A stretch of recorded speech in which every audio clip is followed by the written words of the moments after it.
నందమూరి తారక రాముని అంశమును వయ్యా, చంద్రబాబు వంశోద్ధారక తేజముని దయ్యా.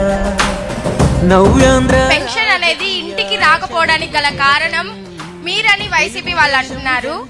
వైసీపీ వాళ్ళు అధికారంలో ఉండి కూడా వాళ్ళ చేత అవ్వట్లేదని మీరు అంటున్నారు. ఏది నిజం? వృద్ధుల్ని ఇబ్బంది పెట్టి రాజకీయ లబ్ధి పొందడానికి ప్రయత్నిస్తున్నారు. వాళ్ళే కావాలని వాలంటీర్ల చేత ప్రచారం చేపించారు. అది తెలుసుకునే ఎలక్షన్ కమిషన్ వాలంటీర్ని ప్రభుత్వ బాధ్యతల నుంచి దూరం పెట్టింది, 2 నెలలు దూరం పెట్టింది. అందుకే పెన్షన్ నేరుగా ఇంటికి అందించలేకపోతున్నారు.